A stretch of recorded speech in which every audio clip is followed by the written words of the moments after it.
Muy bien, gracias por continuar con nosotros.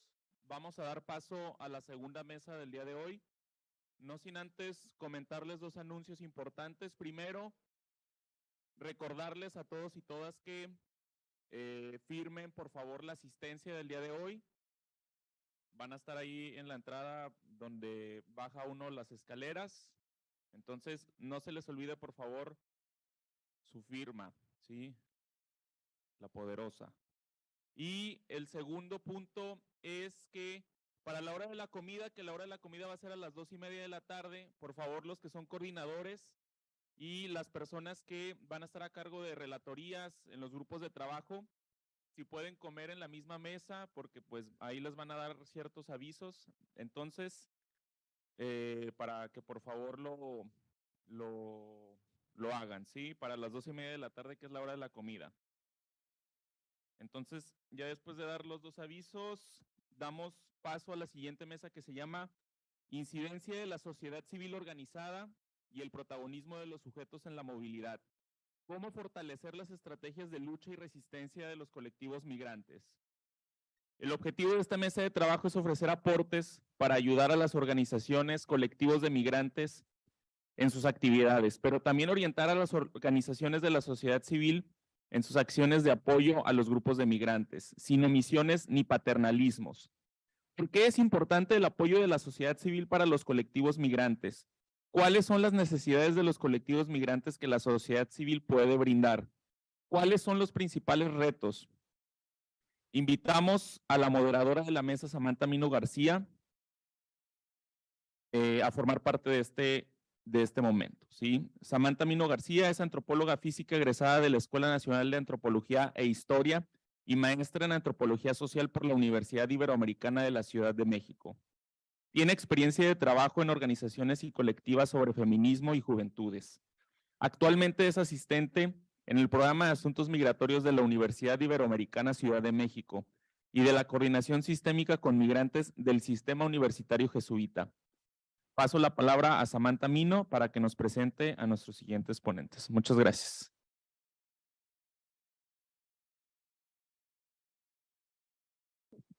Muy bien, muchas gracias Osvaldo por la presentación y bueno, pues quiero agradecer ampliamente a las organizadoras, a los organizadores y a quienes nos han, pues sí, preparado toda esta sesión de mesas tan interesantes que se han estado desarrollando desde el día de ayer. Muchas gracias por todo el trabajo para que estemos acá. Y bueno, pues también muchas gracias a todas y todos ustedes que ya están en sus lugares.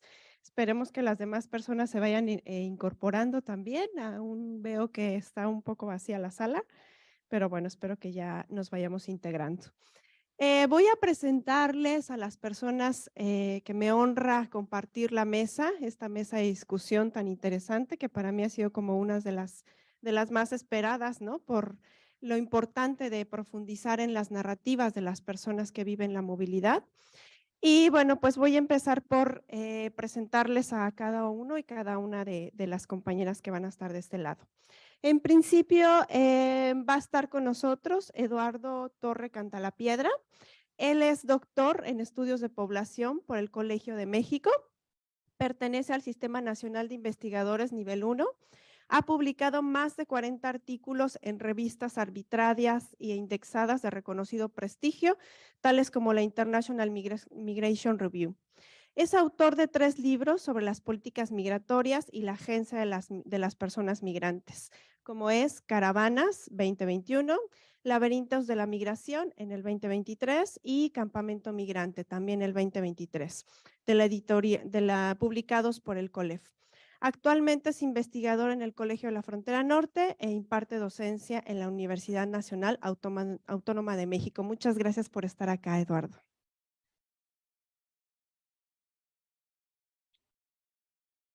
También se encuentra con nosotros Anderson Joseph, es doctor en Antropología Social por el Museum Nacional de la Universidad Federal do Rio de Janeiro, con un doctorado mixto con la École des Hautes Études de Sciences Sociales y la École Normale Supérieure de París. Es profesor del Departamento de Antropología y del programa de posgrado en Antropología, ambos de la Universidad Federal del Río Grande do Sul. También es profesor en el programa de maestría en Antropología Social de la Université d'État de Haití y profesor colaborador en el programa de Máster 2 en Societies Interculturales de la Universidad de Guyana. Perdón por no hablar francés. Bienvenido por estar acá, Anderson. Muchas gracias.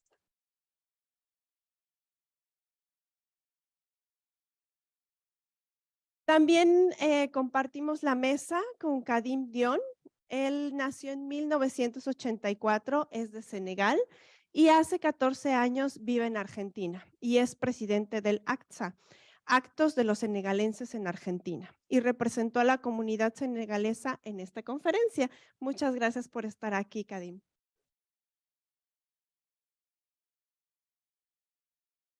Está con nosotros también Debbie Machete. Ella es anarcofeminista, artista, fotógrafa y organizadora de comunidades refugiadas con más de 18 años de experiencia en el campo. En conjunto con 20 migrantes jóvenes centroamericanos de la caravana que sucedió en el 2018, Machete cofundó y formó parte activa del colectivo Contra Viento y Marea, el comedor comunitario en Tijuana. Antes de Contra Viento y Marea, Machete cofundó el colectivo feminista queer, Hécate Society, que se dedicó a apoyar a los refugiados que llegaron con la caravana, dando ayuda humanitaria. Machete sirvió como organizadora de migrantes, de representantes y enlace con aliados y con público. Tiene una maestría en estudios aplicados de la mujer y un bachillerato en relaciones internacionales y política. Bienvenida. Perdón. Gracias. Y también finalmente les quiero presentar a Catherine Girón. Ella es de nacionalidad salvadoreña, es estudiante de la licenciatura en Derecho de la Universidad Iberoamericana Tijuana, es coordinadora del área de comunidades en espacio migrante desde el año 2020 y es coordinadora del área de comunidades en esta misma organización. Además de coordinar y supervisar esta área de trabajo, su principal objetivo es asegurar que las voces de la comunidad migrante sean escuchadas e incluidas en el proceso de cambio comunitario, además de escuchar sus problemáticas, identificar y desarrollar el liderazgo de las personas migrantes. Bienvenida, Catherine. Muchas gracias por estar aquí. Muy bien, pues bueno, vamos a dar inicio a la mesa. Yo tengo un papelito que les voy a pasar cuando les falten 5 minutos para que termine el tiempo. Y bueno, pues adelante con la primera intervención.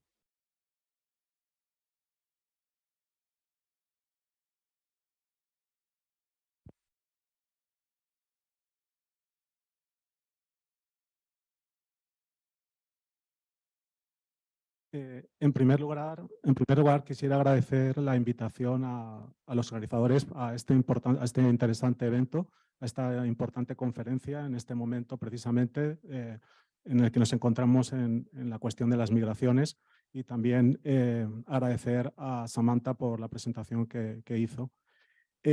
Bueno, mi presentación lleva por título Organizaciones de la sociedad civil y caravanas, el fortalecimiento de la agencia migrante, que un poco lo que trato de ver es cómo se relacionan estos dos conceptos con la cuestión del fortalecimiento de la agencia migrante. Para lo cual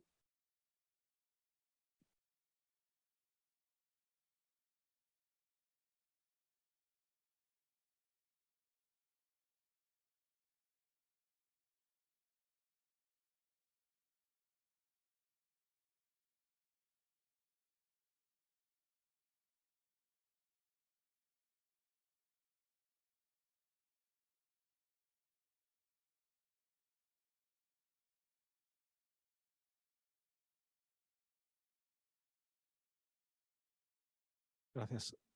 Bueno, la presentación se va a componer de una introducción, una breve introducción. Luego voy a hablar de lo que son las caravanas y la agencia de los migrantes en relación con las caravanas, lo que demostraron en estas caravanas, bueno, una parte, seguro muchísimas cosas más, las acciones de las organizaciones de la sociedad civil y cómo trascendieron en la agencia, va a ser la parte fundamental de esta presentación.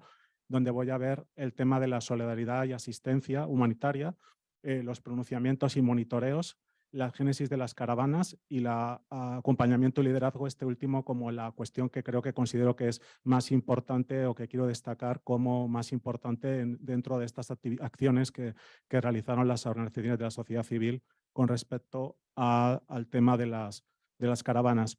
Bueno, las organizaciones de la sociedad civil son un actor institucional clave respecto a la migración en tránsito, que como sabemos emerge con fuerza, bueno, ya desde hace bastante tiempo, por motivos religiosos y de solidaridad, en un contexto de vulneraciones de los derechos humanos de los migrantes en tránsito, que como lo hemos visto en la sesión del día de ayer con varios de los testimonios y con varios de los testimonios del día de hoy, pues realmente es una situación donde los migrantes enfrentan bastantes riesgos relativos a la naturaleza, relativos a las cuestiones de la naturaleza y sociales, ¿no? También pues robos, asaltos, violaciones, asesinatos, todo tipo de circunstancias muy negativas. Las organizaciones de la sociedad civil no solo asisten a los migrantes, no solamente han hecho esta labor, sino que como lo hemos estado viendo en las sesiones tanto de la día de ayer como de hoy, también tienen un rol muy importante de incidencia sociopolítica de diversas maneras, y también es importante señalar que influyen en la gestión de las migraciones, en el tamaño, velocidad y dirección que, por ejemplo, pueden promover con la nueva información que les ofrecen a los migrantes, que estos adopten nuevas formas cambien sus rutas migratorias hacia otras formas de lograr sus metas migratorias. Estas actuaciones se dieron tanto respecto a los flujos tradicionales de migrantes solos o en pequeños grupos, o como también a las caravanas de migrantes, como grupos amplios o masivos de migrantes que hacen sus travesías juntos. Esto lo hemos visto sobre todo a partir del año 2018. La acción de las organizaciones de la sociedad civil entonces fortalece tanto la agencia de los migrantes, de que actúan de manera individual como colectiva, tanto para el logro de objetivos migratorios como políticos. Yo creo que las organizaciones de la sociedad civil han sido claves para que muchos de los migrantes hayan podido cruzar México con pocos recursos.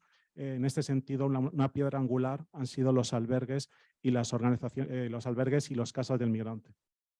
El objetivo de esta presentación es analizar la trascendencia de las acciones de las organizaciones de la sociedad civil en la agencia de los integrantes de estas caravanas. Primero voy a hablar de lo que es, como ya lo he mencionado, cuáles son, qué estoy entendiendo por caravanas y la agencia que los migrantes demostraron en las mismas. Segundo, voy a analizar entonces las acciones de las organizaciones de la sociedad civil y su trascendencia en la agencia de los migrantes. Bueno, de acuerdo con el diccionario español, del Español de México, del Colegio de México, se define caravanas como el grupo de personas que se reúnen para ir juntos a un determinado lugar en vehículos, a caballo o a pie. Pero bueno, esta definición sería una definición de diccionario, es un término tradicional en México, el utilizar el término caravanas en este sentido, pero en este contexto, y como nos hemos manejado últimamente tanto periodistas, etcétera, pues adquiere otro concepto, el de caravanas migrantes, que ha estado en amplio debate. Yo lo voy a definir como, en este caso concreto, para lo que es mi investigación, como caravanas de migrantes son grupos amplios o masivos de migrantes que realizan el cruce de fronteras y territorios juntos, pero también que tienen una serie de características que hay que destacar, porque si no estaríamos hablando de muchas cosas que a lo mejor no entrarían dentro de la lógica de lo que queremos analizar.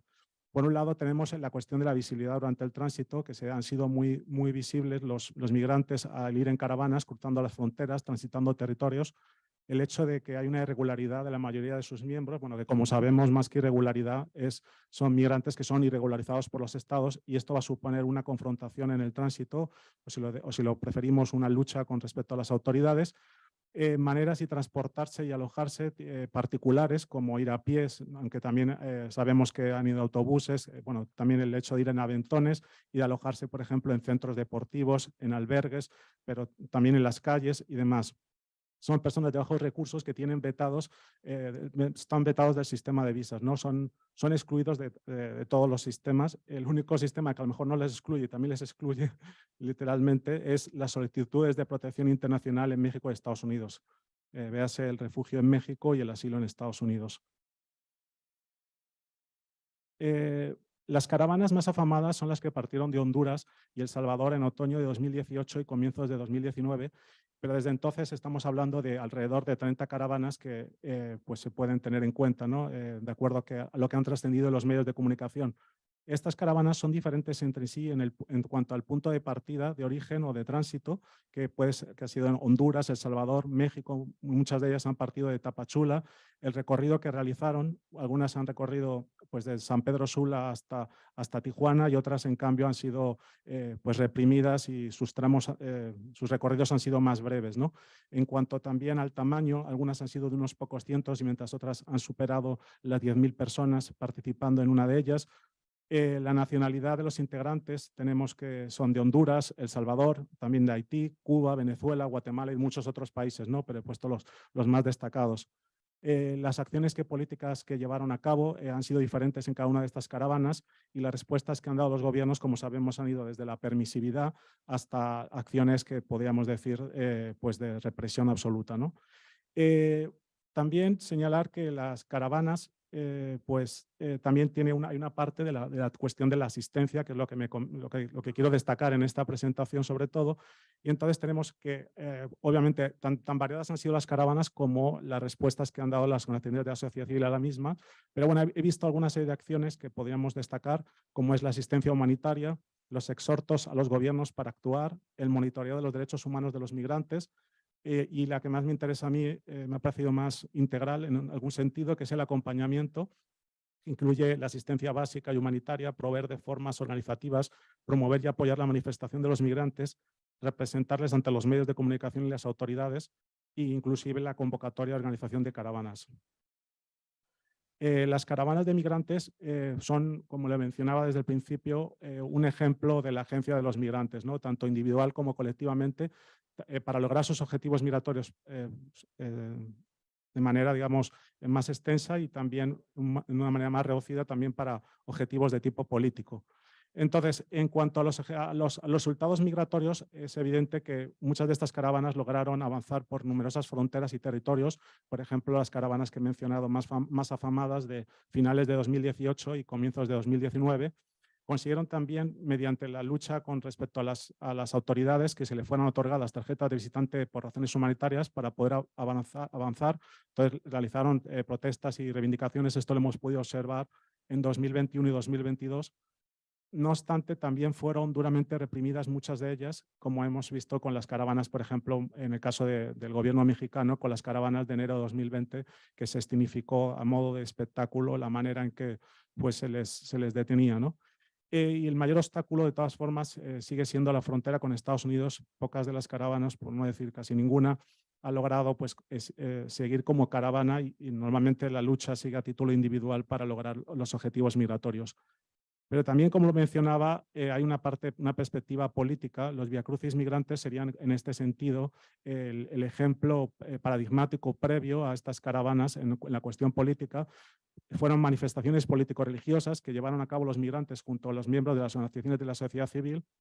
Y de estas caravanas fue como un resultado, fueron cambiando o mutando, como digo, las caravanas, también los viacrucis previos van cambiando y se dieron cuenta de que también podían, al mismo tiempo que llevaban a cabo todas estas acciones de protesta y de reivindicación, pues llegar hasta Estados Unidos, hacer todo un recorrido desde Tapachula hasta el norte del país y ahí solicitar asilo.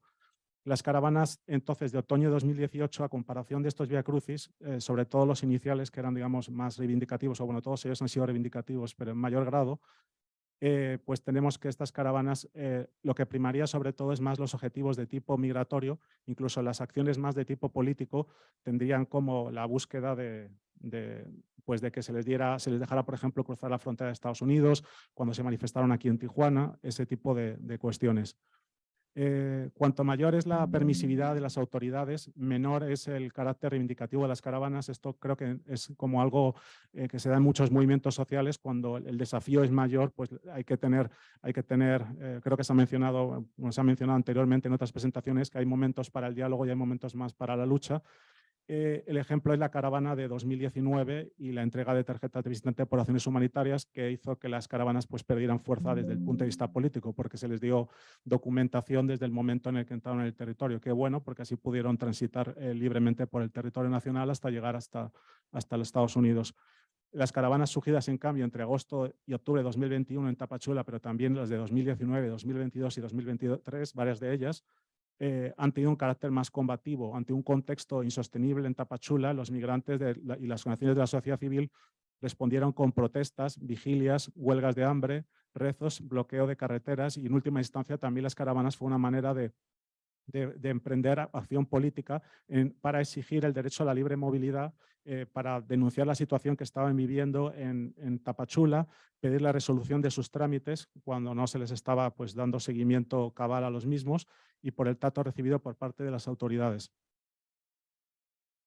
Bueno, ya entrando entonces en la parte que respecta a precisamente lo que interesa más en esta ponencia, que es la cuestión de cómo las acciones de las organizaciones de la sociedad civil pues, colaboran en todo este desarrollo de la agencia migrante y todo digamos, puntos a favor de toda esta movilidad en caravanas. Bueno, pues entonces lo primero que hay que destacar, como no, es la solidaridad y asistencia humanitaria. Las caravanas fueron recibiendo el apoyo de las organizaciones de la sociedad civil, así como de la ciudadanía en general, con alimentos, ropa y calzado, donaciones, servicios médicos, incluyendo la atención psicosocial y salud mental, orientación para trámites migratorios ilegales, apoyos para el transporte. También esta ayuda humanitaria a veces se dio de manera sectorial a determinados grupos vulnerables, como por ejemplo la comunidad LGBTI, y de esto, bueno, también se podría hablar en términos no solamente de asistencia, sino también políticos. Pero bueno, entonces el incremento, es evidente que esto produce un incremento de la agencia migrante porque provee de recursos básicos para poderse mantener en la movilidad, aportan al restablecimiento y fortalecimiento de las capacidades físicas y mentales de los migrantes que han podido verse empeorados dado la situación a lo mejor que han vivido en los países de origen o durante el tránsito migratorio, información que abre nuevas vías para el logro de objetivos migratorios y dota de instrumentos para que se defiendan. También hay otra cuestión que es la de los funcionamientos y monitoreos, que bueno, están los exhortos para que las autoridades asistan a las caravanas y salvaguarden sus derechos humanos, monitoreos de las caravanas migrantes como vigilancias que hacen las organizaciones de la sociedad civil, también sobre los derechos humanos de los migrantes, y todo ello pues no hay tanta facilidad para ver cómo esto se vincula con el tema del empoderamiento de los migrantes, pero desde luego se busca un impacto favorable e indirectamente en la agencia migrante pues sería positivo ese impacto. Entonces ya nos metemos en temas más sustantivos como es el de las génesis de las caravanas. No hay información que permita afirmar que las caravanas sean un producto exclusivo de la acción de las organizaciones de la sociedad civil. Lo que queda más claro es que las caravanas se producen por una serie de factores estructurales, tanto económicos como la violencia, como la inseguridad en el tránsito, combinado con la propia acción también de las propias organizaciones de la sociedad civil, pero también por los procesos de decisiones de los migrantes al unirse a las marchas, ¿no? Y hay que reivindicar sobre todo esta perspectiva del protagonismo que tienen los propios migrantes a la hora de decidir o no ir en caravanas. Es todos estos factores y no uno solo, como muchas veces los medios de comunicación han dado a entender, ¿no? O algunos discursos interesados en contra de organizaciones de la sociedad civil. Un ejemplo es el caso de las caravanas de 2018, donde los activistas, pues en las primeras de ellas, por ejemplo, se asesoró desde Honduras a un grupo que se estaba autoconvocando. Eso no quiere decir que esas personas estuvieran haciendo la convocatoria. Varias de las caravanas que salieron de Tapachula en 2019, 2021, 2023, pues es evidente que hay una colaboración de facilitar por parte de las organizaciones de la sociedad civil este tipo de marchas y de proveerles del apoyo, ¿no? Estarían algunas OSCEs promoviendo el desarrollo entonces de una agencia colectiva de los migrantes y también su involucramiento en reivindicaciones de tipo político, lo cual de alguna manera implica promover incidencia política de este modo, por lo que este tipo de actuaciones, como otras, han resultado ser de las que más polémica han levantado, ¿no? Y ya entro en el que ya decía anteriormente, que creo que es el tema, como digamos, quizás más integral de todos los apoyos, que es el del acompañamiento, ¿no? Que es un término que también tiene una definición de diccionario, pero considero que evidentemente hace falta una definición mucho más compleja. Hasta donde yo entiendo es un conjunto de actividades bastante amplio, tanto para el logro de objetivos migratorios como políticos. Entonces, el acompañamiento acompañamiento supone caminar junto a los migrantes, proteger sus derechos humanos, proveerles de orientación sobre las rutas, apoyarles en la logística y la autoorganización, obtener y gestionar recursos y servicios para los migrantes, representarles ante los medios de comunicación y ante las autoridades, manifestarse junto a ellos, junto a los migrantes. Entonces, como vemos, todo este largo conjunto de actividades supone tanto una cuestión de labor de asistencia humanitaria como de incidencia sociopolítica. Una pregunta que, claro, surge al respecto, sobre todo desde la perspectiva más críticas con este tipo de actuaciones, es si se está respetando la autonomía de los migrantes con este acompañamiento, se está elevando sus voces, se les está empoderando o lo contrario, ¿no? Y sobre todo el peligro de que se esté suplantando sus voces y se les esté imponiendo agendas externas. Bueno, entonces yo aquí entiendo que acompañar a las caravanas, en principio, si se utiliza como un término que tenga un cierto sentido, digamos, desde la perspectiva del verbo acompañar, pues tiene que ver con lo que siempre hay que poner en el centro, y la clave está en que los migrantes son lo esencial y hay que respetar sus derechos e intereses en primer lugar, ¿no? Se trataría más de empoderar a los migrantes para que se autogestionen y tomen sus propias decisiones y no imponerles vías de acción. Más allá como digo, de la asistencia básica, el acompañamiento tiene para que logren sus objetivos migratorios, uno de los aspectos más básicos para que logren sus metas migratorias es un conjunto de actividades que tienen que ver con la organización para que ellos tomen sus propias decisiones en las asambleas que se vieron en algunas de las caravanas, estructurar la logística, por ejemplo, un tema muy importante como tener comités de seguridad, nombrar a sus propios representantes, que los migrantes pues tengan alguna forma de proyectar sus voces de una forma más pues adecuada, informarles sobre las rutas migratorias y sobre los trámites de asilo y refugio. Entonces, todas estas actividades tienen claramente promueven un empoderamiento de las caravanas como colectivo, teniendo la fortaleza grupal para enfrentar a las autoridades, así como las vicisitudes y riesgos en el camino, que ya le hemos mencionado, que son bastantes. En contraste, se ha señalado más por parte de algunos académicos y de la prensa que se asume un rol directivo por parte de las organizaciones de la sociedad civil en estas caravanas.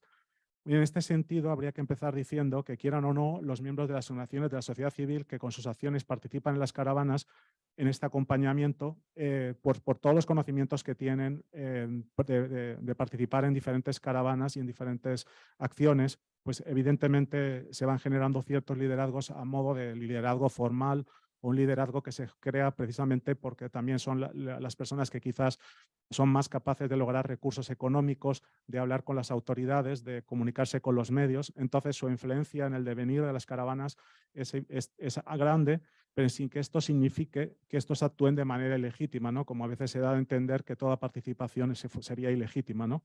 La línea de separación entre conductas positivas de acompañamiento y las que no lo son, estas imposiciones de agendas, pues estaría complicado y sería una cuestión, a veces una línea muy delgada y sujeto también a ciertos, pues de alguna manera, a ciertas interpretaciones, ¿no? O dar lugar a ciertas interpretaciones.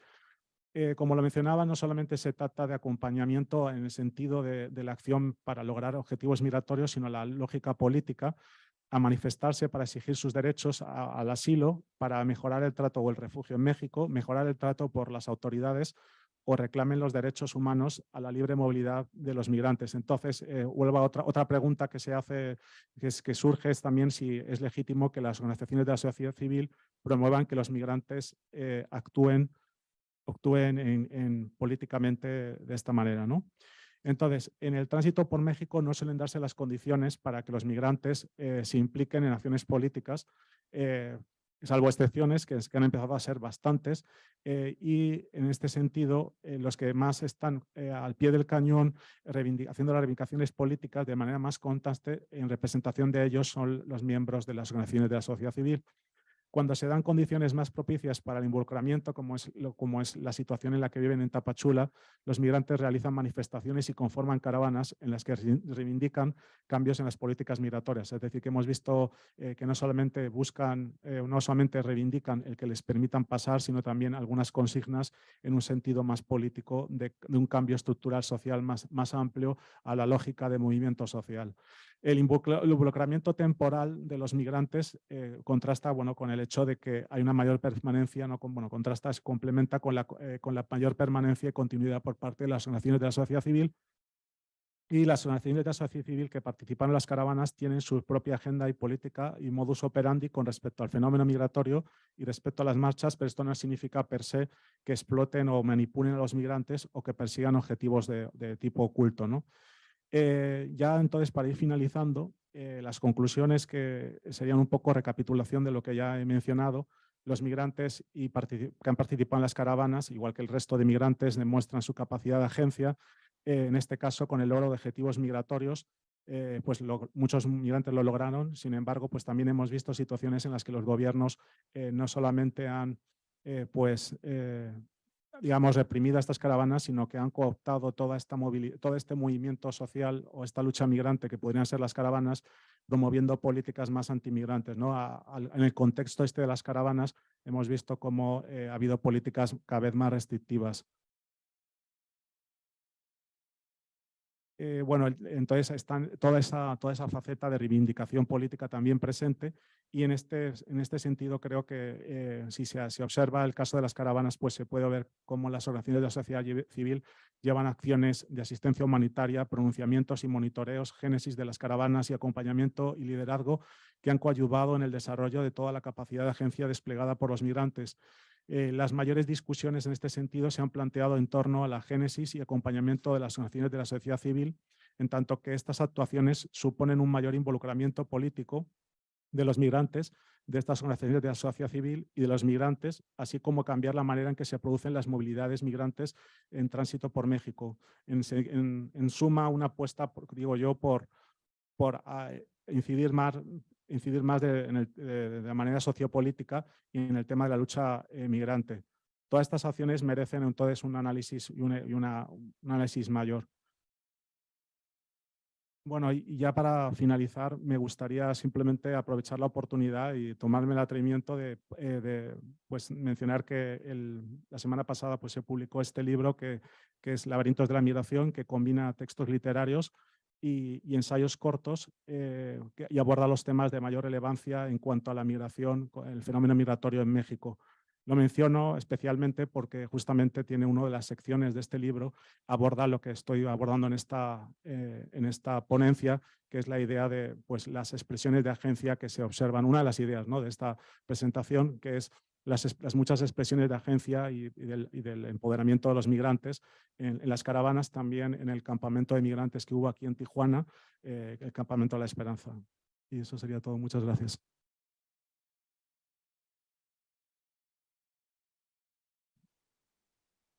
Muchas gracias Eduardo por la interesante intervención. Me parece que el tema, seguir hablando de las caravanas es fundamental justamente para entender las formas de organización, y creo que de este lado un ejercicio valiosísimo, ¿no?, de reconocimiento de la agencia, de la organización de las personas migrantes, y para comprender, ¿no?, la manera en la que se van conformando estos grupos, estas nuevas formas de migración, que lo que buscan es pues tratar de solventar, de superar todos esos obstáculos llenos de presencias de militares, ¿no?, de tensiones, de persecuciones, de separación de familias, ¿no?, y que bueno, pues se van conformando como una estrategia también, ¿no?, una estrategia alternativa justo para seguir con el camino que tienen las personas.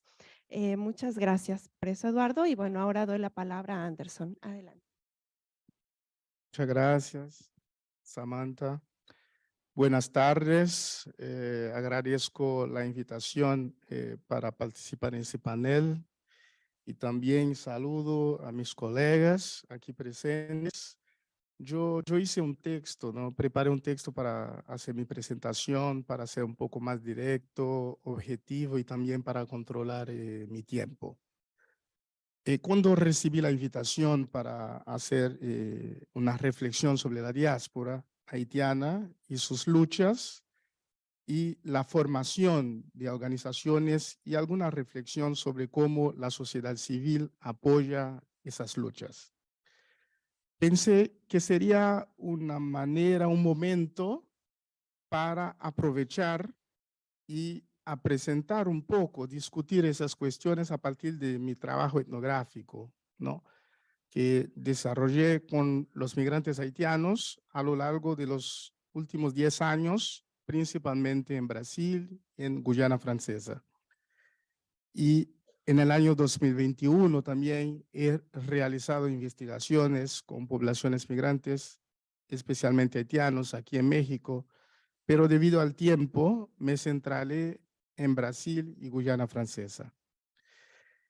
Desde el siglo XIX, las personas haitianas se mueven entre diferentes espacios nacionales y transnacionales, especialmente en el Caribe, América del Norte, América del Sur y Europa, tradicionalmente en países que constituyen la diáspora haitiana, como Estados Unidos, Canadá, Francia, República Dominicana y Cuba. Esto muestra de que la movilidad es un fenómeno antiguo y estructural en el mundo social haitiano.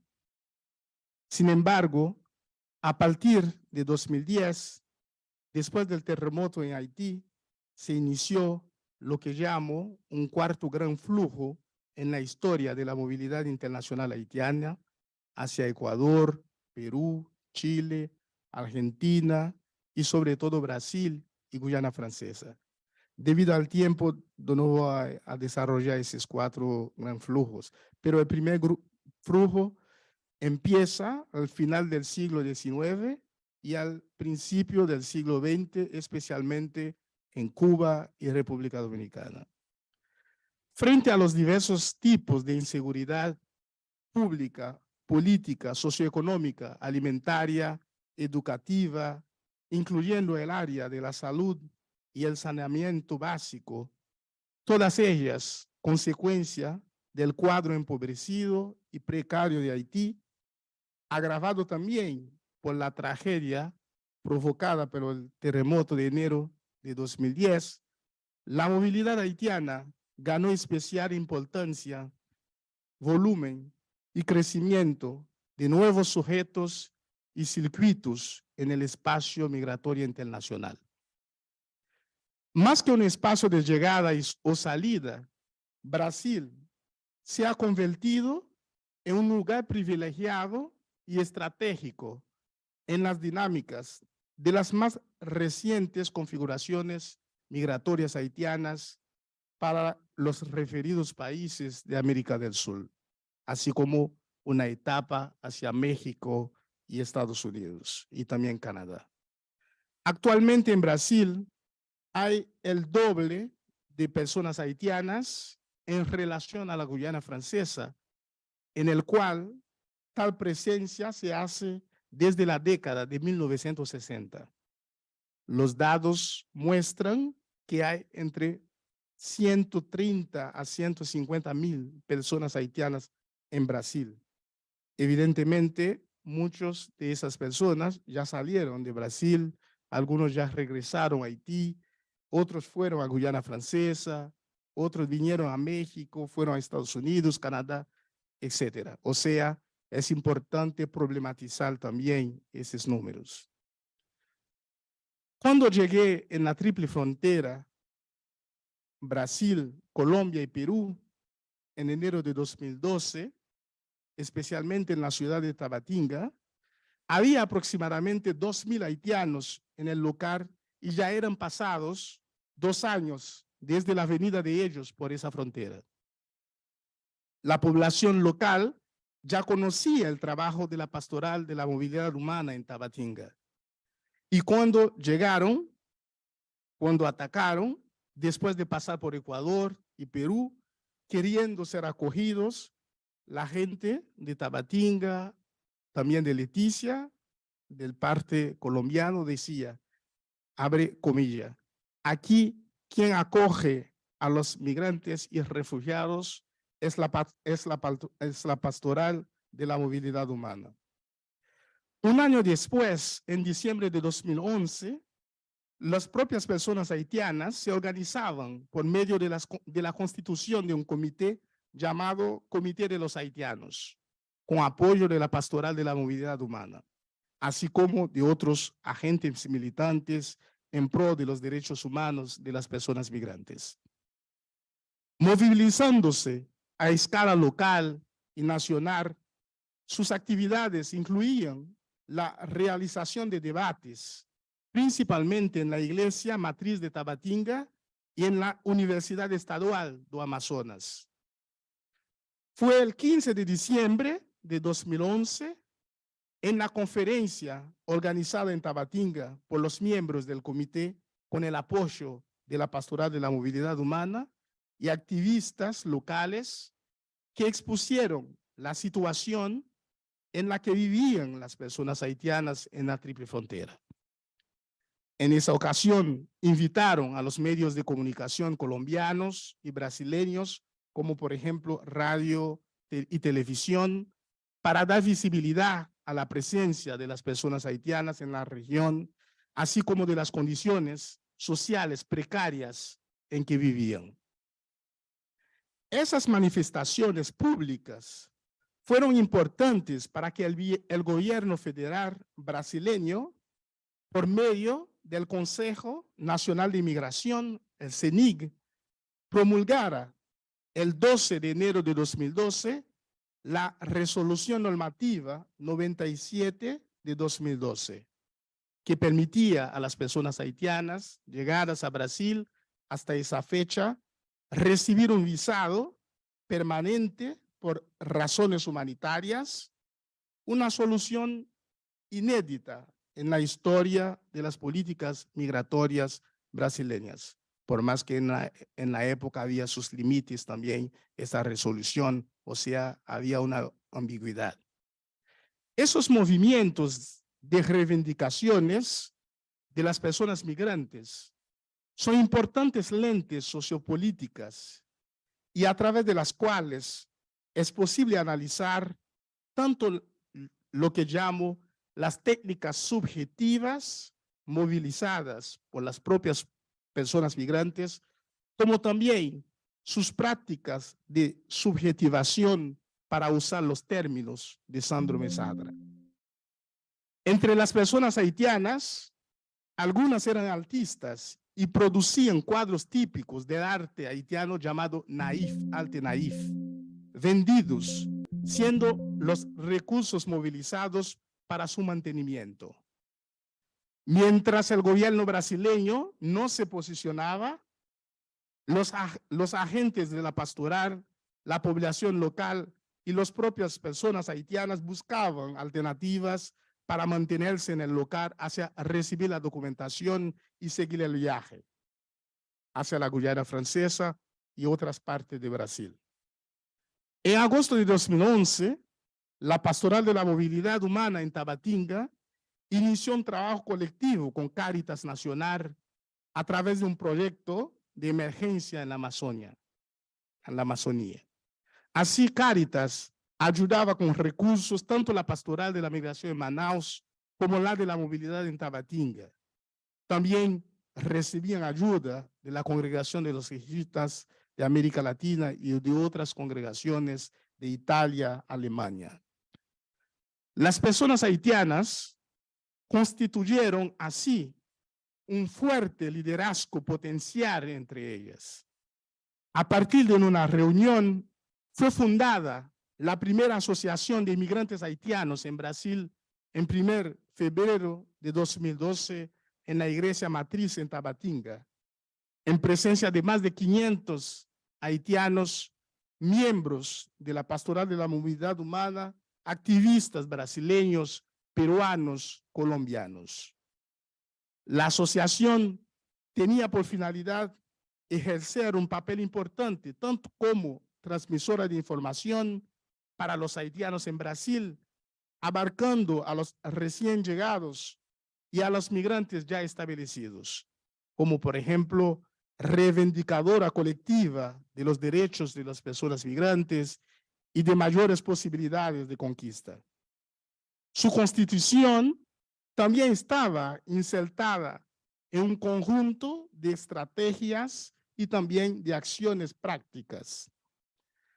Desde el punto de vista de algunos agentes y agencias brasileñas, es perceptible la capacidad de movilización sociopolítica de las personas haitianas.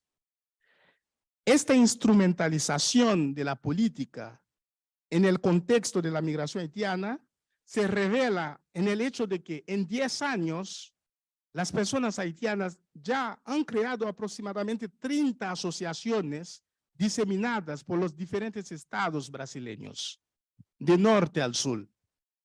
Actualmente, las personas haitianas constituyen una de las poblaciones migrantes en Brasil que posee más asociaciones, superando a los bolivianos, colombianos y angoleños, entre otros, que tienen una tradición migratoria en el país.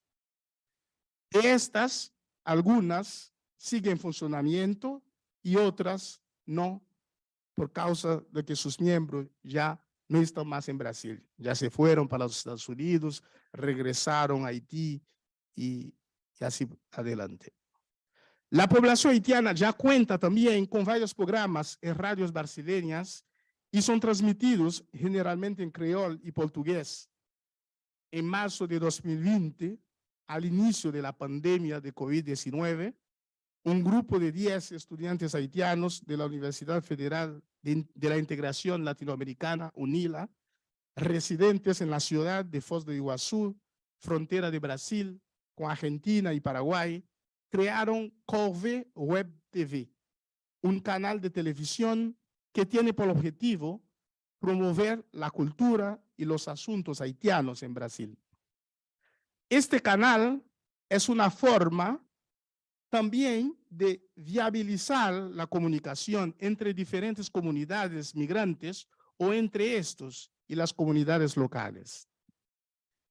En el marco internacional de la actualidad, en razón de la falta de protección y garantía de derechos sociales a los grupos de inmigrantes y refugiados, viene creciendo la alternativa de organizaciones de grupos de migrantes que tienen por finalidad atender a sus necesidades y objetivos comunes.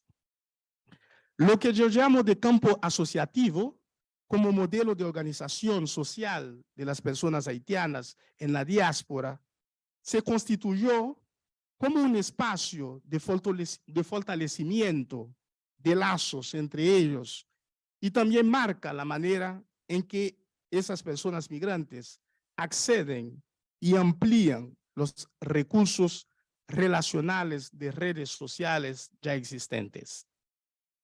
Las experiencias de las personas migrantes haitianas en la Guyana Francesa desde la década de 1960 y las recientes configuraciones de movilidades de estos a Brasil a partir de 2010 son útiles para pensar las tecnologías subjetivas como el conjunto de respuestas que pueden extenderse por varias generaciones y las prácticas constitutivas de las diferentes estrategias y de los mecanismos movilizados por las personas migrantes en pro de sus derechos y de las asociaciones creadas por ellos para organizar su vida sociopolítica lejos de su tierra natal. Al realizar un censo en todo el territorio del departamento de ultramar francés, Guyana Francesa, la antropóloga Maud Laetier observó que de 1982 hasta 2006 se crearon 32 asociaciones haitianas, la mayoría de las cuales estaban ubicadas en Cayena, que es la capital de Guyana Francesa. Los primeros movimientos asociativos haitianos en Guyana surgieron a principios de la década de 1980. La primera, por ejemplo, fue creada en abril de 1982, que es la Asociación de Solidaridad con la Comunidad Haitiana, que tenía por objetivo intermediar las acciones de los migrantes haitianos con las autoridades administrativas locales, pero también actuando en la promoción social y cultural de las personas haitianas, además de su integración en la sociedad guyanesa. Otra movilización de las personas haitianas organizada colectivamente fue la creación de un centro de formación profesional en el año de 1990 por la Asociación para la Inserción, el Desarrollo y la Educación, llamado ED. Este proyecto era considerado uno de los más significativos al respecto del trabajo por el derecho también de ofrecer cursos para hombres, tales como pintura, albañilería, y también para las mujeres, como costura, manicura, gastronomía. En cuanto a la educación, se creó en la época un centro de alfabetización dirigido a adultos haitianos, brasileños, surinameses y también guyaneses. En 1992 comenzaron a preparar a niños y adolescentes, hijos de migrantes, para también ingresar al sistema escolar de Guyana Francesa. En el caso de las personas haitianas en Guyana, además de asociaciones, también crearon radios comunitarios para fines de comunicación, de educación. En 1998 fue creada la radio CAEN, pasando en 2000 a ser llamado de Radio Mosaic, que tenía por objetivo alfabetizar a las personas a distancia, dando acceso a aquellas que no tendrían condiciones de desplazarse para estudiar. Esta radio, Mosaic, es administrada por la Asociación para la Inserción, el Desarrollo y Educación. Estas experiencias de la comunidad haitiana en Brasil y en Guyana Francesa evidencian la manera en que las personas haitianas mantienen y constituyen las relaciones sociales múltiples más allá de las fronteras nacionales. Hay una triple dimensión. La primera muestra que la creación de las asociaciones de las personas haitianas revela la conciencia organizacional de ellas ante los problemas enfrentados en Brasil, Guyana Francesa. La segunda es la relación constitutiva de ellos con las instituciones religiosas, más también políticas. La tercera sugiere su participación y las asociaciones en el mundo social haitiano. De esta forma, las personas migrantes son tenidos como sujetos, reivindican sus derechos de ser en la sociedad de instalación, actúan y planifican autónomamente a escalas locales, nacionales y transnacionales. Entre el repertorio de acciones, la vida asociativa y comunitaria está también en la base de las estructuras de las redes de movilidad. Las estructuras asociativas de los viajeros contribuyen a la consolidación de las redes, el intercambio de información, la circulación de ideas, de bienes y también a la constitución de la arquitectura de la diáspora. Para terminar, también es importante decir que las dinámicas asociativas y las redes de comunicación de las personas migrantes se constituyen como espacios estratégicos para la producción de subjetividad y de agenciamientos. La proliferación de asociaciones haitianas en Guyana y Brasil se ha basado en la lógica de garantizar la protección y también de promover los derechos de esos migrantes. Muchas gracias.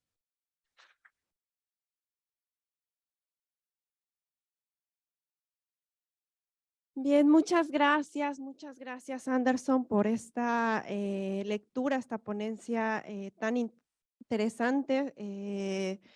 Me quedo con una idea muy distinta, ¿no? Muy distinta de las formas de organización de la población haitiana, ¿no? Y también de las condiciones de las personas haitianas en Brasil, por ejemplo.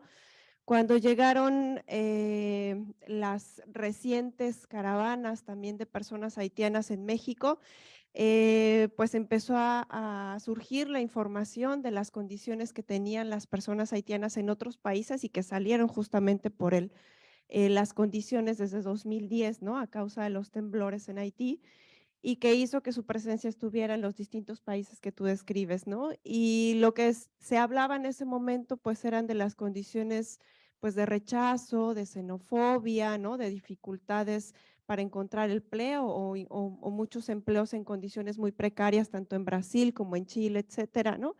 Y bueno, yo agradezco mucho este panorama que tú nos traes, ¿no? Porque nos está mostrando, además de eso que tuvieron que vivir las personas en Haití, pues unas formas, ¿no? De agenciamiento y de afrontamiento que nos dejan diversos aprendizajes, ¿no? A todas las personas y a quienes trabajamos con personas migrantes y con organizaciones, justo de las formas de organización tan importantes que se dieron en estos dos espacios, tanto en Brasil como en la Guyana francesa que tú nos has descrito, y pues muchas gracias por esta interesante ponencia. Le doy la palabra ahora a Kadim para que nos presente su experiencia. Buenas tardes a todos y a todas. Ante todo, los agradezco de haber invitado a esta conferencia, esta segunda conferencia, de promover la vida en las fronteras. La verdad que es un gran éxito de participar a esta conferencia. Los agradezco mucho. Ante todo, voy a presentarme más amplia. Mi nombre es Hadim John, pero más conocido Bamba. Estuve estudiando en Senegal, donde nací en una ciudad que se llama Thiès, en África. Estudié hasta 3 años en la facultad de Cheikh Anta Diop en Dakar. Estuve estudiando ciencia y economía, pero por dificultad económica tuve que emigrarme. Y hace 14 años estoy en Argentina. Llevo la presidencia de AXA, que es Actos de los Senegaleses en Argentina. A su vez, soy el presidente de la administración de la Federación de los Daira Muridíes, que es una rama de la religión musulmana. Voy a decirlo como mi compañero haitiano, como estuvo explicando, tuve todo escrito, entonces voy a leerlo para ser más rápido y ganar el tiempo. Voy a explicarle ante todo cómo llegó la comunidad senegalesa en Argentina. En la América Latina, más en Argentina. Como todos sabemos que la comunidad senegalesa antes de los años 90 no migraban para el lado América Latino. Siempre estaban yendo para el lado de Europa. Entonces, como todos los movimientos migratorios contemporáneos, la comunidad senegalesa empezaron a aparecer en Argentina en los años 1992, cuando la frontera migratoria de Europa empezaron a ponerse más restrictos. Entonces, de ahí empezamos a dirigir a la América Latina. Entre 2002 y 2013 migraron la mayoría de la comunidad senegalesa en este país. Debido al rompimiento de la relación diplomática entre ambos países, nos vimos obligados a pedir la visa a la República Brasil, para luego cruzar a Argentina de manera irregular. Esta situación generó que la Dirección Nacional de Migraciones diera aviso al gobierno de Brasil que controle su frontera y su visado a la comunidad, causante de la mayor suspensión de visa. Esto nos obligó a buscar otra opción para ingresar al país. Y justo fue la sanción de la ciudadanía universal en Ecuador. Entonces empezamos a pasar de Ecuador, pasando por Perú, hasta llegando a Argentina.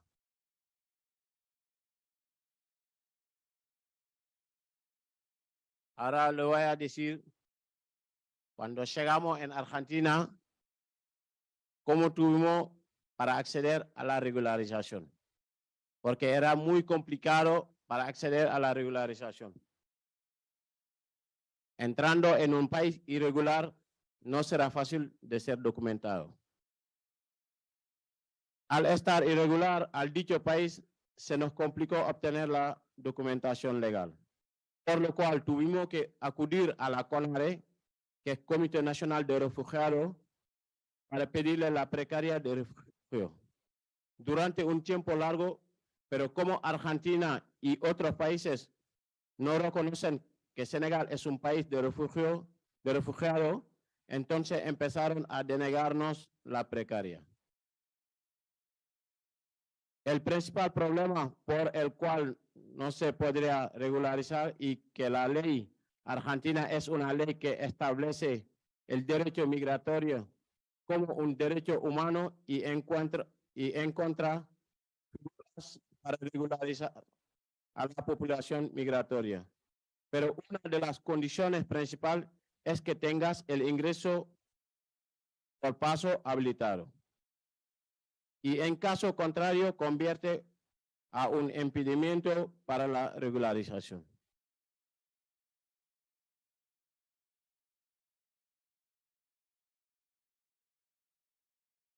En el año 2010, con el reglamento de la ley migratoria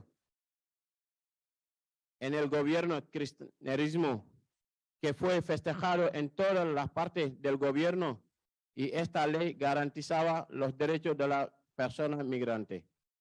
Pero las comunidades senegalesa, haitiano y dominicano no figuraban dentro de esta ley. Entonces de ahí empezamos a tener una mesa de diálogo junto a las tres comunidades y algunas organizaciones como Cine Inmigrante, Derechos Humanos, con la Dirección Nacional de Migraciones para regularizar. Y justo antes de la amnistía que firmó el 14 de enero de 2013, Martín Aribal Duval, que era el director de la DNM, mis hermanos haitianos fueron regularizados por el terremoto que tuvo en Haití. Entonces, de esta amnistía fuimos nosotros y la comunidad dominicana. Y solo con 2 años de residencia podía pedir la ciudadanía. En el 2015, con la llegada del presidente Macri, que era el macrismo, que votó el celebro de DNU de 70 a 2017, y este decretó que cualquier oficio judicial lo convertía como una causa para no poder regularizar, pero con el cambio de gobierno del presidente actual, Alberto, disolvió este decreto, este DNU, que con el decreto 138-2021, que nos permitió a volver a tener una mesa de diálogo entre las organizaciones y el gobierno. Y este diálogo fue que empezamos en 2018 ante la pandemia.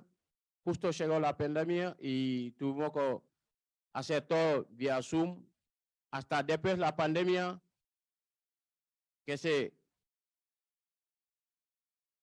firmó el decreto, la amnistía de nuevo el 24 de mayo 2022, el año pasado. Entonces, hasta hoy están regularizando a la comunidad senegalesa, haitiano y dominicano.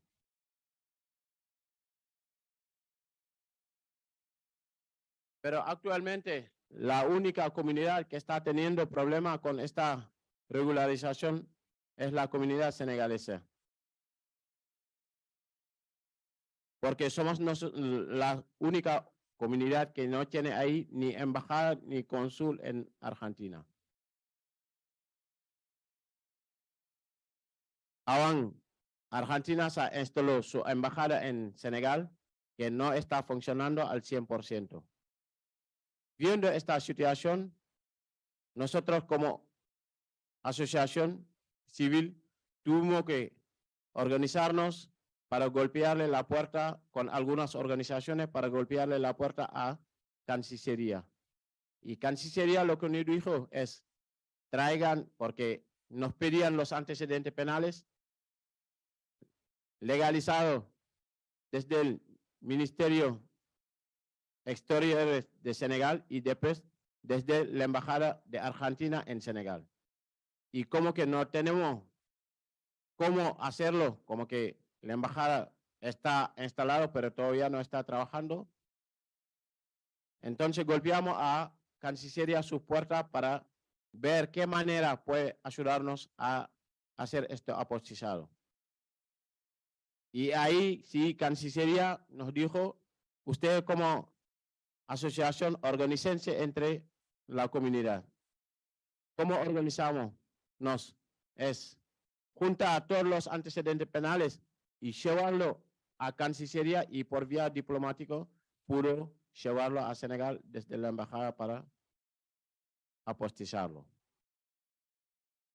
En caso de la gente, de las personas que no tenían pasaporte, tuvieron que iniciar su trámite con la carta de identidad.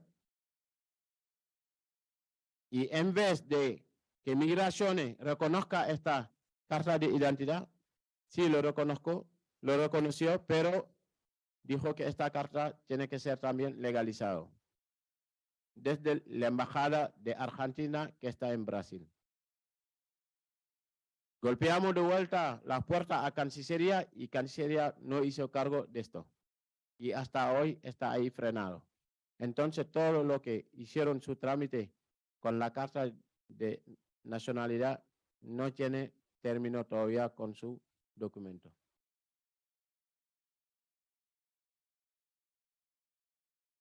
Y todo eso,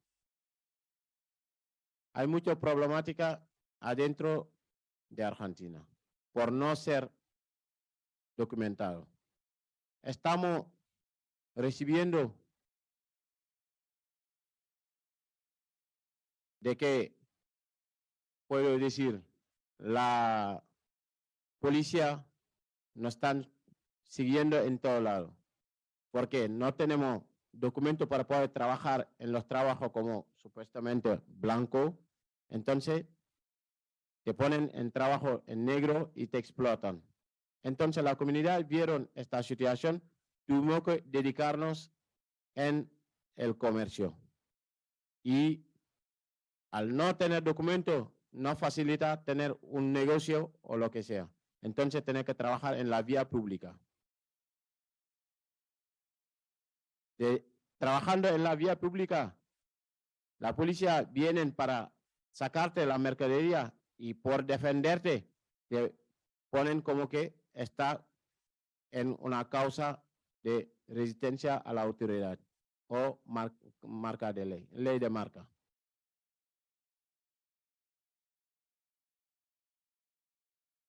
Y también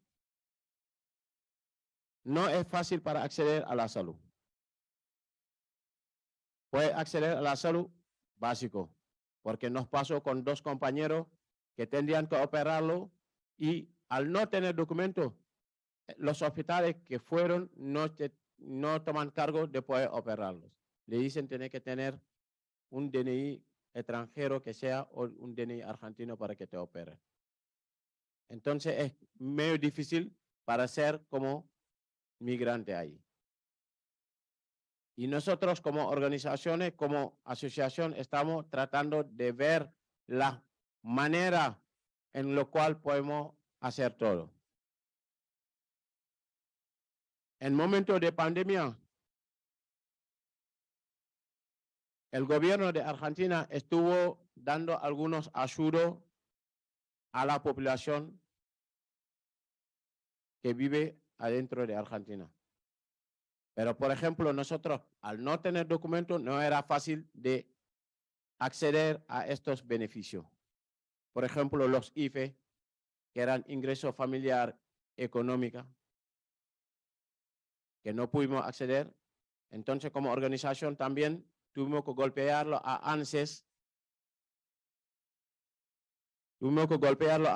ANSES es Administración Nacional de la Seguridad Social, que se creó allá en Argentina en 1991, para que reconozca a la comunidad senegalesa y ahí algunos pueden beneficiarse. No todo, pero un 30% pudieron beneficiarse. Y en momentos de pandemia, gracias a algunas organizaciones como ACNUR, OIM y las organizaciones municipales nos pudieron ayudar con los alimentos y económicamente.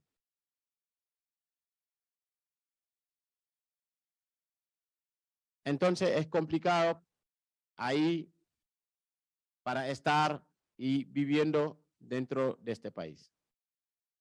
La educación tampoco lo mismo. Por ejemplo, yo cuando llegué en Argentina, yo quería seguir estudiando, como que hice 3 años a la facultad allá, pero por no tener documentos, no pude seguir estudiar. Pero como organizaciones, repito, siempre tratamos de buscar una manera de poder acceder en lo que sea. Tenemos las 4 organizaciones en Argentina de la comunidad senegalesa, que sería AXA, que soy presidente, que sería FATM, que es la federación, que soy el presidente de la administración. Está ARSA también, que es la otra asociación, y los Daire Tijan, que son también una rama en el Islam. Y todas estas 4 organizaciones tratamos de buscar la manera de acceder a la educación o los niños que están, por ejemplo, porque donde uno migra tendrá su familia. Entonces tenemos algunos niños que estamos tratando de buscarle la manera de educarlos.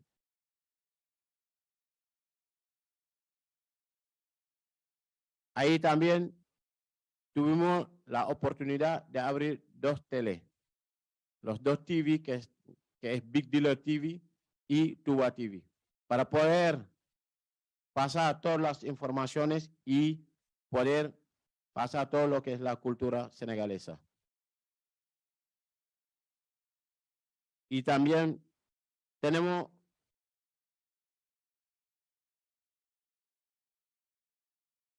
con la fundación que tenemos ahí de buscar un terreno que por suerte lo pudimos obtener y hacerlo para que los niños estudien ahí y las mujeres, porque los migrantes cuando llegamos ahí como migrantes, algunos se casaron con argentinos y eso quieren conocer la cultura africana. Entonces también ahí los educamos y los enseñamos lo que es la cultura africana. Y también nosotros como que somos una comunidad vulnerable, de que algunos no tienen educaciones. Buscamos la manera con algunas organizaciones para enseñarle el español. En grosso modo, quería hacerles saber que los gobiernos tienen que saber que migrar no es un delito y somos todos migrantes. Entonces, tenemos que organizarnos nosotros como gente, como organizaciones, para poder lograr lo que necesitamos. Y de la economía de Argentina, que se bajó mucho, entonces la gente está saliendo para migrarse. La comunidad está ahora yendo para América, para lo que es México, para entrar en la América. Y muchos están quedando en la frontera. Tenemos 2 compañeros que no sabemos todavía dónde están. Entonces necesitamos también tener este vínculo donde están las fronteras, para tener el vínculo para saber las informaciones de los hermanos que van cruzando. Porque muchos están quedando en la frontera y no sabemos más nada de esos.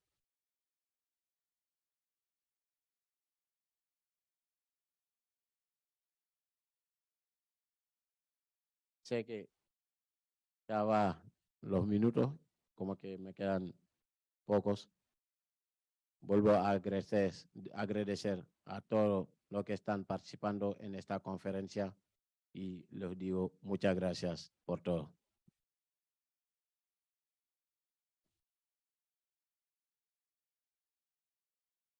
Muchas gracias a ti, Kadim, por este cierre tan espectacular de tu presentación, de tu ponencia. Yo recupero pues también de lo que tú nos compartes y de las formas de organización de las personas senegalesas. En Argentina, pues justamente yo creo que es como una mirada mucho más profunda, como un zoom que tú nos haces a las formas de organización que tienen las personas, en este caso senegalesas, en un país muy concreto. Y a mí me parece como sorprendente la manera en la que se tejen estrategias de organización de tal manera que tienen la capacidad de presionar a 2 gobiernos, ¿no? O sea, tanto al de Argentina como al senegalés, a pesar de no tener una embajada, a pesar de no contar con la presencia de del gobierno senegalés en Argentina, pero de cualquier manera forzar, ¿no?, la presión a estos 2 gobiernos justamente pues para que tengan la garantía del acceso a los derechos. Y creo que también traes pues un elemento más interesante en la reflexión que teníamos desde el día de ayer, ¿no?, en torno a la importancia o no o de la regularización, qué tan importante puede ser o no para las personas que ya se establecen en algún país centrarse, ¿no?, en el objetivo de la regularización y de obtener la documentación. Y tú nos muestras, ¿no?, cómo también eso es un camino para poder fortalecer el acceso a los derechos que está limitado también en Argentina para las personas senegalesas. Entonces, te agradezco muchísimo tu valiosísima intervención en esta mesa. Y bueno, vamos a continuar, todavía nos queda un cachito más de trabajo por acá. Con mucho gusto presento a Debbie y le cedo la palabra.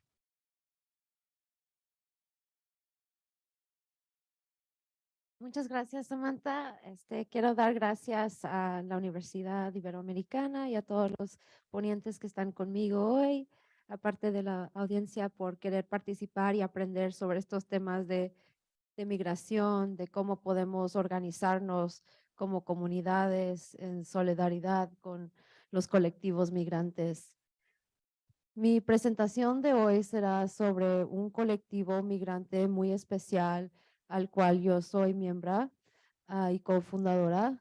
Contra Viento y Marea, el comedor comunitario, estamos aquí en Tijuana, en la zona norte. Somos un colectivo que fue fundado por migrantes que vinieron con la caravana de noviembre de 2018.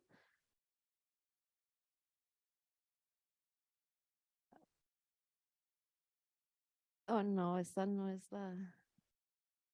¿Puedo? Disculpen. Es la otra. About Us, la de la otra esquina. Ok. Entonces, no solo.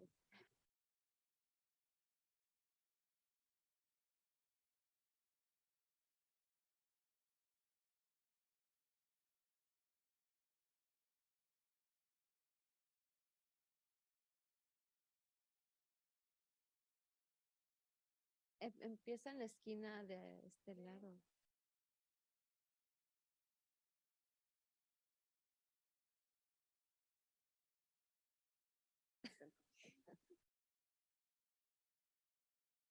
Ah, no es.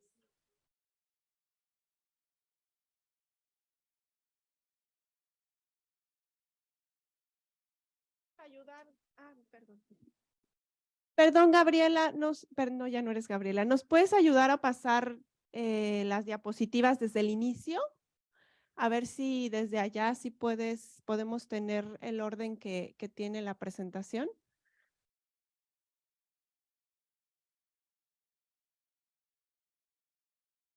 En la esquina superior. Ah, About Us. About Us. Gracias. Tú le vas diciendo. Gracias por su paciencia. Como les comentaba, soy parte de un colectivo contra viento y marea muy especial que fue fundado por migrantes centroamericanos jóvenes que llegaron con la caravana de noviembre 2018. Era la historia como comenzó el colectivo. Había un grupo de migrantes que se estaba quedando en una bodega alrededor del estadio Benito Juárez cuando llegó la caravana.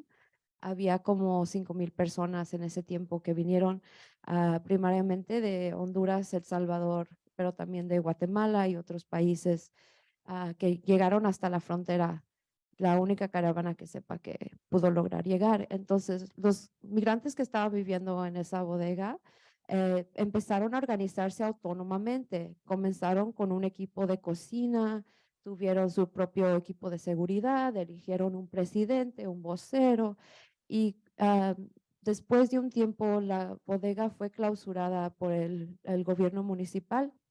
El gobierno municipal usó tácticas como quitarles los baños portátil para que no pudieran ir al baño a la bodega, no les dejaba pasar comida para dentro de la bodega. Después de un largo periodo de lucha, los migrantes decidieron cuándo se iban a ir para un albergue.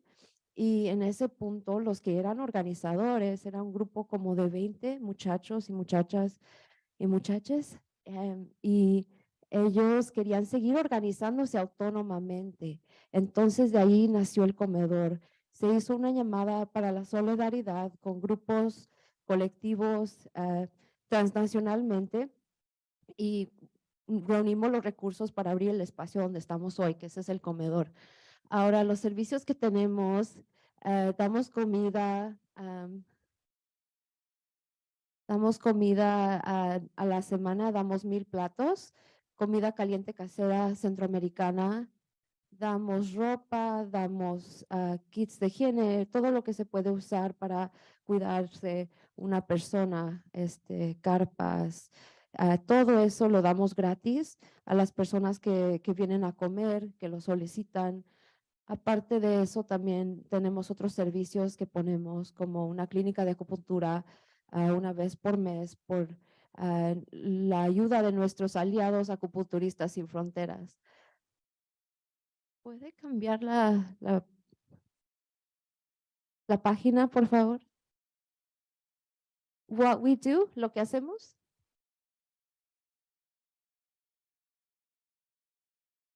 Debería explicar, la presentación está en inglés y yo la voy a comentar en español para que sea bilingüe. No sé si eso es un problema, pero también luego se las puedo traducir, sí, para cubrir más audiencia. El comedor, se dedica mucho a ayudar a la gente migrante, primariamente personas centroamericanas. Lo que hacemos, nuestra labor es para combatir la pobreza. La idea es que la pobreza está a la raíz de lo que provoca el crimen, lo que provoca la criminalización de las comunidades. Por eso todo lo que hacemos es para combatir la pobreza.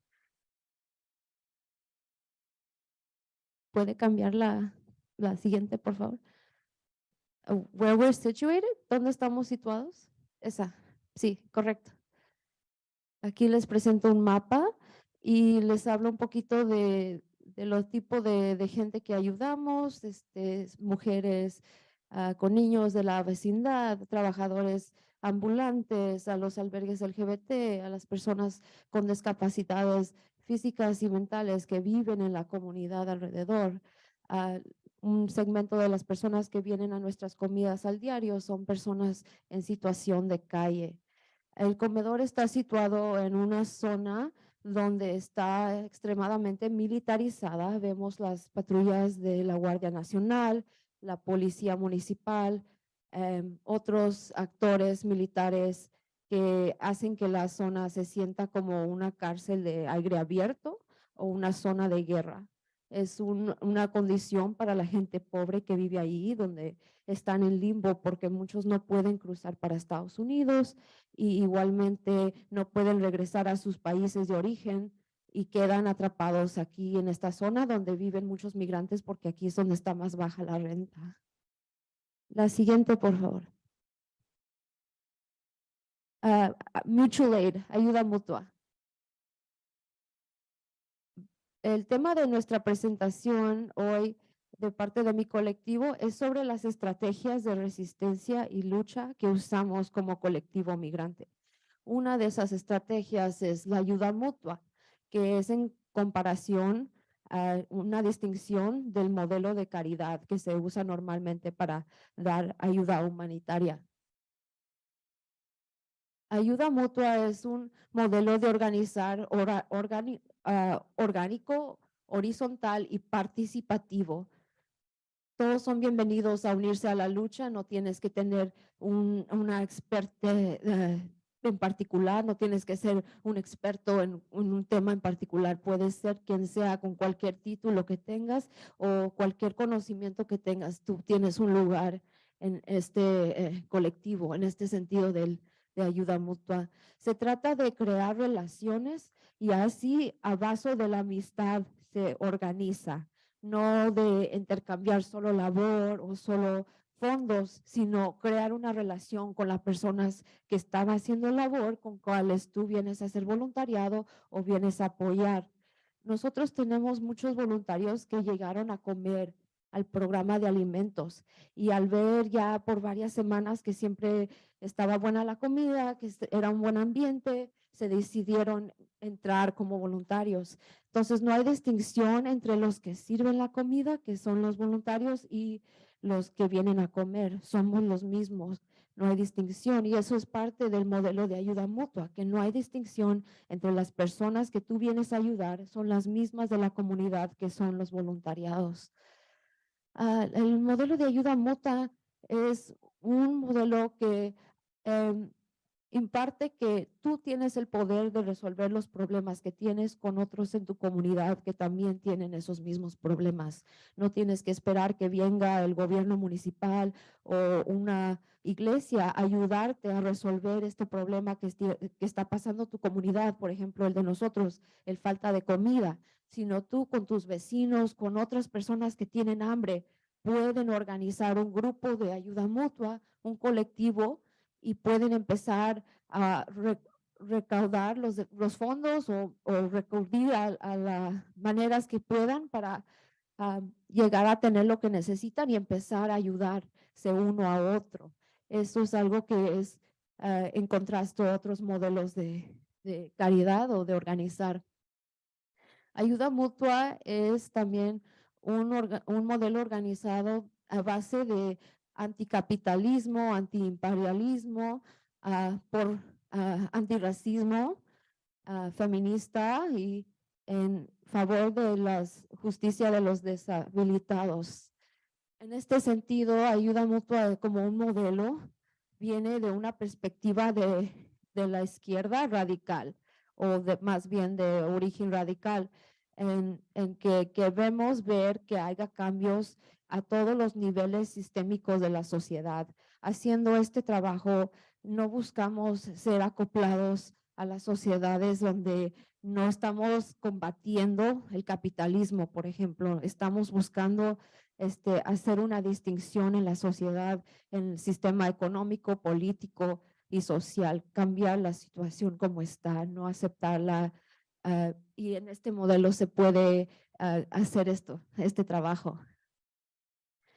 Como modelo de ayuda mutua nos dedicamos también a recibir a personas que por su identidad interseccional han caído por en medio de los otros servicios que se ofrece y no se les ha dado la atención adecuada. Un ejemplo rápido que voy a dar, había una mujer que vivía en la comunidad, vivía en la calle con su esposo, tenía cáncer. Un día venía a comer con nosotros, así es como la conocimos. Un día vino su esposo a decirnos que su esposa estaba muy enferma y necesitaba quedarse en un lugar techado, necesitaba una cama, a ver si así se recuperaba, y que había ido a preguntar a varios otros lugares donde recibían a personas, pero que no la habían recibido porque no era migrante y porque era mexicana de aquí. Entonces nosotros como colectivo en menos de una hora nos reunimos y decimos, queremos ayudarla y decidimos que sí, rentamos un hotel, la llevamos y por una semana pudo estar ahí recuperándose. Eso es lo que me refiero a que en este modelo nosotros no tenemos división de solo ayudamos a migrantes o solo ayudamos a la comunidad LGBT, sino ayudamos a todos los que lo necesiten sin favorecer a decir un grupo. Nosotros creemos que esa es la manera en cual podemos ayudar a la comunidad entera y no ayudar a fomentar racismo o otras formas de discriminación por solo ayudar a un grupo y no ayudar a los demás. Voy a pasar a la otra hoja, por favor. Quiero hablar de PAR. Muchas gracias. Otra de las estrategias que usamos como colectivo migrante es basada en una metodología de pedagogía radical, una metodología de investigación y una escuela de activismo llamada por el nombre IAP en español, es Investigación, Acción Participativa. En inglés se llama PAR, Acción, bueno, IAP, vamos a referirle así. Esta forma de pedagogía, metodología y escuela de activismo fue fundada y expandida por Paulo Freire en las favelas de Brasil. Él comenzó a ayudar a adultos que no sabían leer, que eran alfabetas, y creó esta escuela, vamos a decir. Este tipo de, nosotros lo usamos como una metodología de pedagogía y una escuela de activismo. En esto importa que los estudiantes y los maestros, los que son voluntarios y los que vienen a recibir la ayuda, todos tienen el derecho a aprender, a dialogar y a llegar a comprenderse uno al otro a la base de compartir el poder de lo que hace su organización. Entonces, eso sería, por ejemplo, si los que vienen a recibir ayuda te comentan, quiero ver cierta cosa que se ofrece aquí. Por ejemplo, nosotros como empezamos a dar ropa y otras ayudas, es que las personas que venían a comer nos decían en el programa de alimentos, oye, ¿no tienes una chamarra, unos zapatos, una mochila? Voy a migrar y vengo migrando y necesito estas cosas. Y nosotros no lo dábamos en ese punto y dijimos como colectivo, ¿por qué no? ¿Por qué no empezamos a hacer llamadas a que la gente nos done esas cosas y ya poderlas brindar? Y es así como comenzamos. Y en esta metodología que me refiero, es así, que los que vienen a recibir la ayuda tienen el derecho a decir la dirección de la ayuda que se les da, de pedir la ayuda que quieren, y los que están de voluntariados escuchar y de veras reflexionar cómo se puede ayudar mejor a la comunidad. Uno de los tenientes más importantes de PAR es este concepto de praxis, que es poner la teoría en práctica. Y en eso se define como un proceso cíclico de tener conocimiento, de llegar a una reflexión y tomar acción basada en esa reflexión y ya llegar otra vez en conocimiento. Y así un ciclo. Quiere decir que uno se pone a reflexionar basado al conocimiento que tiene y así poder tener una mejor idea de cómo ayudar, de cómo enseñar como maestro, de cómo hacer investigaciones, si eres un investigador y trabajas con sujetos de la comunidad. Es una manera de tratar de incorporarse con la comunidad de una manera horizontal, de tratar de quebrantar la dinámica de poder que es inherita en tener un maestro y un estudiante o tener un voluntario y una persona que sirves. Es reconocer que hay una dinámica de poder ahí y tratar de quebrantarla al propósito, tratar de nivelarla al propósito. Yo creo que ya como otras estrategias como ayuda mutua y otras pedagogías son vital para cualquier movimiento liberatorio que va a triunfar, incluso para el caso de nosotros que trabajamos con personas migrantes y refugiados y deportados. Para nosotros creemos que usar este tipo de pedagogía y demostrarla es algo que va a llegar a la comunidad a ser más fuerte y resiliente. La próxima página, por favor. Escuela Libre. Esto me trae al nuevo proyecto que vamos a lanzar en mayo como parte de nuestro colectivo. Se llama Escuela Libre y Laboratorio de Arte. Lo vamos a fundar en el comedor. Estamos ahorita preparándonos, organizándonos, coordinándonos, pero la idea es que queremos poder llevar a enseñar clases o talleres allí en el comedor y no solo repartir alimentos, no solo repartir chamarras, pero también conocimiento.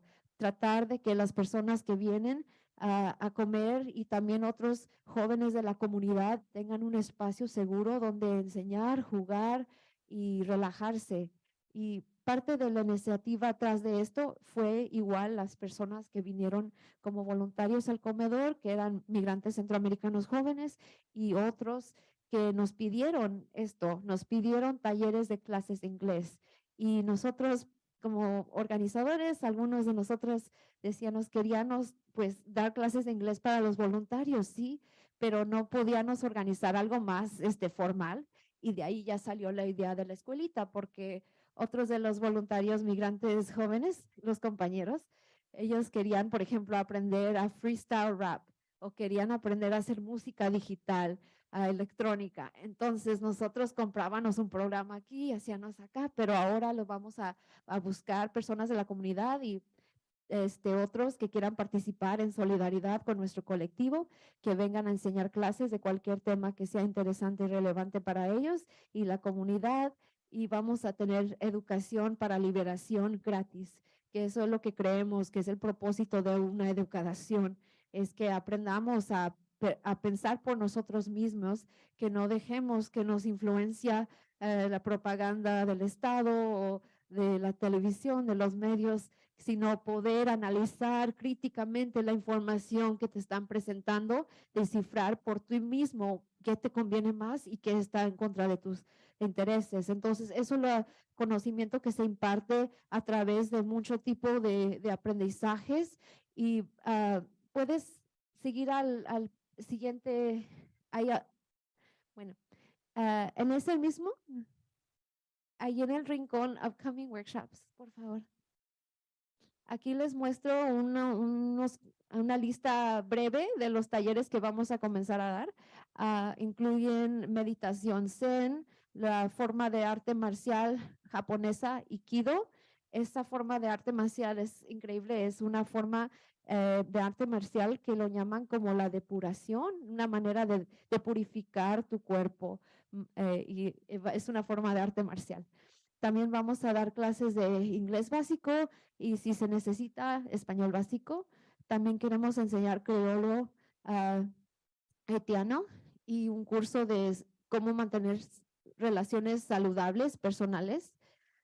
Una de las actividades de ese curso es analizar canciones contemporáneas que le gusten a los estudiantes y escuchar esas canciones para identificar todas las banderas rojas en una relación saludable y así determinar cómo la música que escuchamos nos enseñan modelos de ser, que no necesariamente representan un aspecto de relaciones saludables como quisiéramos, como debería ser. Entonces, es una actividad que haremos aparte de ese taller de cultivar relaciones saludables. Otro que tendremos será de surfeo de un colectivo que se llama Nosotras y el Mar, que están en Ensenada. Ellas tienen una de ellas es surfista que tiene práctica para las personas con disabilidades y otras del mismo colectivo son biólogas del mar y van a hablar también de cómo preservar el ecosistema de Baja California, de la zona aquí. Tenemos talleres también de cómo reducir el daño de las drogas y usar un tipo de conocimiento que es basado en salud pública, no en criminalización. Bueno, para terminar, estamos buscando personas que estén interesadas en dar talleres. Ya ven una lista de lo que pueden hacer, pero también le damos la bienvenida a personas que no tengan experiencia y quieran aprender. Nosotros podemos dar algo de capacitación. También personas que hablen inglés o español o otros lenguajes, vamos a tener intérpretes. Y aparte puede ser la participación para los que quieran dar talleres, puede ser virtual o puede ser presencial. Bueno, para culminar, la última, por favor. Ways to volunteer. Y les pongo aquí este QR code para que lo puedan escanear y esta forma les va a llevar a la información de registración para participar como voluntario para el comedor o para la escuelita libre, cualquiera de nuestros proyectos que les interese, están bienvenidos. Nosotros creemos como colectivo que la liberación está en las manos de nosotros. Todos tenemos un papel que jugar y deberíamos de aprovechar el poder que tenemos, los recursos que tenemos, el privilegio que tenemos para unir nuestras fuerzas y con el poder del pueblo para adelante, hacer la diferencia organizándonos. Muchas gracias.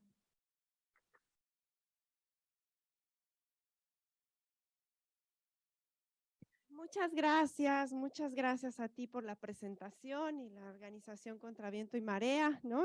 También creo que es muy valioso para la discusión que ahorita se genere, justamente conocer otras formas de ayuda, ¿no? Otras formas de relación, de correlación con las personas migrantes y con las personas que reciben los servicios de un espacio de atención y de ayuda humanitaria, y que además que de hecha mano de diferentes perspectivas que han enriquecido mucho, pues una parte, por ejemplo, de las discusiones académicas, ¿no? De la producción académica, como es el feminismo, ¿no? El reconocimiento del enfoque de interseccionalidad, etcétera, del antirracismo, y cómo estos elementos pues se retoman, ¿no? Para construir un espacio de ayuda humanitaria en donde las personas migrantes, como bien describía, de este lado, pues podemos ver su participación en la construcción de las estrategias. Entonces, muchísimas gracias, Diva, por tu intervención. Perdón que yo soy como, nuevamente me toca hacer a mí quien esté marcándoles el tiempo, pero bueno, vamos en la parte final y le doy la palabra a Catherine para que nos muestre su participación, su ponencia. Muchas gracias. Bueno, un gusto estar con ustedes acá, agradecer a mis compañeros. La verdad es muy enriquecedor escuchar sus ponencias. Y bueno, como platicaban al principio y me presentaron, yo trabajo con Espacio Migrante. Somos una organización binacional con sede en Tijuana. Tenemos un albergue comunitario y también un centro cultural en el cual atendemos a población migrante proveniente de América Latina, el Caribe y África. Nosotros trabajamos con migrantes refugiados y solicitantes de asilo, tanto también locales como extranjeros, como ya mencioné anteriormente. Y bueno, ¿se escucha? Sí, aquí.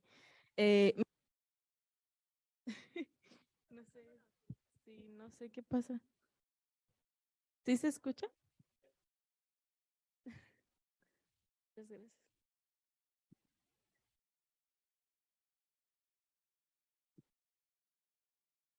Muchas gracias.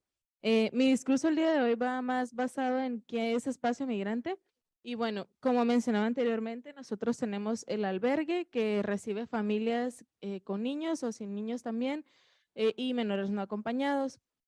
Nosotros empezamos en 2012 desde un colectivo de mujeres que estaban recién egresadas de la Universidad UABC y querían pues hacer algo en cuanto a migración, ¿no? Reconociendo que somos una ciudad fronteriza y que la migración está ahí presente, pero pues hay mucho trabajo que hacer en cuanto a este tema.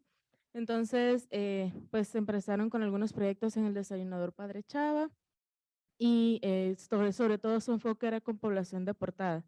Posteriormente, en 2015 se estableció como una sociedad civil y pues ya nuestro trabajo fue ya más específico con población migrante o en contexto de movilidad. En 2016 que vino la caravana haitiana, nosotros estábamos en Casa del Túnel y empezaron con clases de español, porque algo que también me llamó la atención que comentaba mi compañera anterior sobre de Contraviento y Marea es que nosotros también nos basamos mucho en qué es lo que necesita la comunidad y el escuchar a la población migrante es uno de nuestros principales objetivos, el poder reconocer cuáles son los retos que están enfrentando y en base a eso también guiar nuestro trabajo para que pueda ser más efectivo para la propia comunidad. Y bueno, en Casa del Túnel estuvimos un tiempo hasta que en 2018 vino la caravana migrante centroamericana y por cuestiones de xenofobia y discriminación nos pidieron abandonar el lugar. Los vecinos no estaban de acuerdo con que recibiéramos a población centroamericana. Como mencionaron anteriormente, la criminalización hacia nuestra comunidad, porque soy una mujer centroamericana, ha sido muy grande en México y debido a eso tuvimos que salir de ese lugar. Ya en 2019 optamos ya por rentar un nuevo espacio, que es donde actualmente nos encontramos. Y bueno, y ahí ya poco a poco se dio construyendo lo que es el albergue y nuestro centro cultural. Y bueno, una de las preguntas era por qué está funcionando el trabajo en espacio. Y creo que desde las estrategias puedo mencionar el que trabajamos con la comunidad para la comunidad, porque creemos que las personas migrantes son agentes de sus propios derechos, pero también tienen liderazgos en la misma comunidad. Y reconociendo eso, enfocamos nuestro trabajo, el escuchar a las personas, saber cuáles son sus necesidades y que nos comenten qué posibles soluciones se encuentran, es muy importante para poder apoyar. No creemos que nosotros estamos resolviendo las cosas, sino más bien el trabajo conjunto con ellos es lo que logra realmente un cambio de narrativa y un resultado muy grato para la comunidad.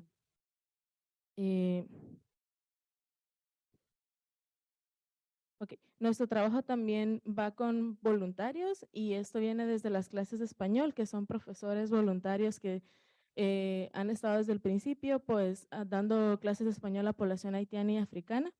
Actualmente nuestro trabajo mayormente es con población africana de Burkina Faso, Togo, Camerún, y la idea es poder dar clases de español muy básicas que puedan ayudar a ellos a tener como estas soluciones inmediatas, como cómo tomar el taxi, cómo acceder a servicios básicos como educación, salud, etcétera. Y también en este mismo trabajo, mi área, que es comunidades, se enfoca mucho en poder hacer círculos de palabras en el cuales escuchamos a la población para saber cuáles son sus retos. Y en estas charlas han salido a relevancia muchas violaciones a derechos humanos que se están haciendo aquí en Tijuana. Y parte de esto es el impedimento al acceso a la educación. En lo personal, a mí me tardó casi 2 años para poder ingresar aquí a la Ibero porque mis documentos no estaban listos, no tenía una residencia permanente y eso me impidió poder acceder a mi escuela, a pesar que ya tenía una beca y que ya estaba básicamente todo listo, no podía acceder justo porque no tenía mis documentos migratorios que requerían el sistema de educación. Entonces, todo esto también ha sido parte de los retos de la comunidad. Cuando vino la población haitiana en 2016, algo que querían era estudiar y ellos mismos se organizaron para poder visitar las universidades, saber qué opciones había y junto a Espacio Migrante se logró hacer un acuerdo con CUT y es CUT Universidad de Tijuana y ellos dieron becas del 50% a la población haitiana. Actualmente también abrimos un convenio para población hispanohablante con el 30% de beca y estos proyectos se pueden dar gracias a justamente escuchar a la comunidad y trabajar con ellos, porque Tijuana no se pasó de ser una ciudad de paso a convertirse en una ciudad donde la población se está estableciendo. Y eso requiere integración a la comunidad, el acceder a la escuela, a centros de educación, de salud, etcétera. Entonces, eso también es parte de nuestro trabajo. La incidencia también es algo muy importante para nosotros, ya que creemos que la comunidad debe ser escuchada y parte de eso también es trabajar junto con ellos. Actualmente estamos en un proyecto que se llama Parlamento Migrante y busca justamente eso, que la población pueda tener herramientas para todos estos posicionamientos o toda esta vivencia que están teniendo en Tijuana, la puedan convertir en iniciativas de ley, en posicionamientos que logren un cambio real con autoridades. Entonces, el abrir este espacio creo que es muy importante porque la comunidad debe ser escuchada y también debe ser tomada en cuenta en este proceso de cambio comunitario. Ok.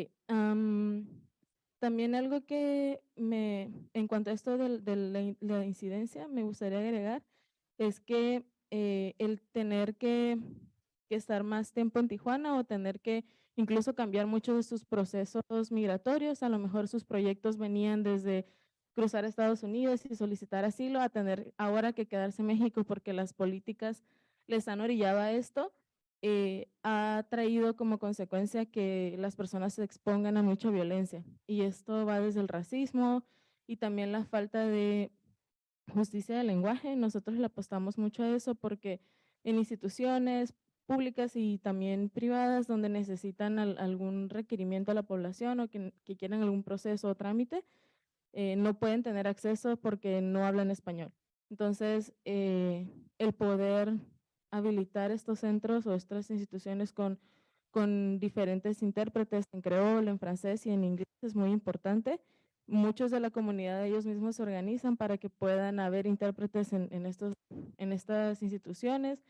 Tenemos organizadoras comunitarias haitianas que están acompañando a las personas en sus procesos justo para que puedan tener este acceso y también desde nuestra clínica legal, pero creemos que esto debería ser mucho más grande y mucho más allá, no quedarse únicamente en organizaciones de sociedad civil, sino que esto podría escalar a ámbitos ya más públicos o gubernamentales, donde pues es muy necesario como instituciones como Comar, INAMI y centros de salud donde son públicos que necesitan este acceso. Ok. Nosotros también tenemos muchos proyectos en cuanto a justicia alimentaria. Esto va desde apoyo de monederos electrónicos para poder acceder a alimentos y medicamentos, también apoyos de renta, pero nuestra visión va más allá de ser asistencialistas, sino que la misma comunidad sea quienes estén generando esto. Y lo menciono porque muchas veces las personas que hemos apoyado son quienes luego están haciendo estas donaciones o ellos mismos se voluntarían para donar cosas en especie o estar apoyando a la población a buscar una renta. Entonces, eso es algo que es muy importante para Espacio Migrante, el reconocer justamente el trabajo que la población ya hace y que nosotros nada más seamos como la vía para poder llevar a cabo este trabajo que ya está realizando la misma comunidad. Creo que parte de poder colaborar con otras organizaciones es muy importante. Tenemos alianza con muchas organizaciones locales y también en Estados Unidos.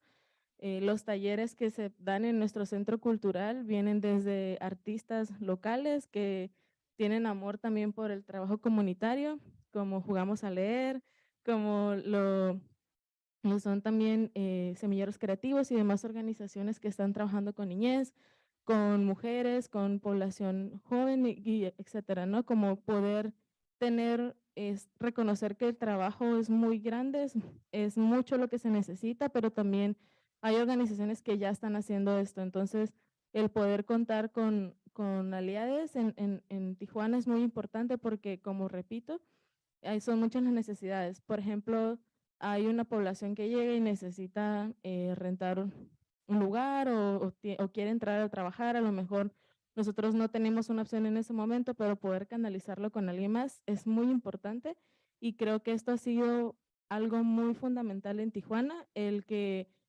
podamos avanzar en cuestión de asistencia a la población es gracias a que la sociedad civil ha puesto mucho en ese trabajo, a que ha estado ahí pendiente y que cada organización que está haciendo lo suyo y que lo hacen muy bien pueda tener comunicación con los demás y poder estar siempre canalizándonos personas entre nosotros y también aliándonos para poder lograr realmente un cambio. Y bueno, en cuanto a cómo se puede mejorar la acción de la sociedad civil en relación a colectivos migrantes o sin un enfoque paternalista, bueno, creo que algo que se puede mejorar es justamente el no tener esa visión asistencialista o creernos que es la población la que está haciendo todos estos cambios. Algo que me gusta mucho recalcar es que en Tijuana existen dos tipos de narrativas. Una que es la criminalización a la población centroamericana y la segregación a la población haitiana y africana. Y esto va desde el racismo y la xenofobia que existe. Entonces, el poder hacer este cambio, pero desde escuchar a la propia comunidad, desde reconocer que la comunidad migrante viene a cantar, a bailar, a comer, viene a traernos su propia riqueza cultural y aportarnos realmente un valor muy grande a la ciudad, es muy importante para hacer este cambio real. El ver a la población migrante como agentes y no nada más como personas beneficiarias de nuestro trabajo comunitario.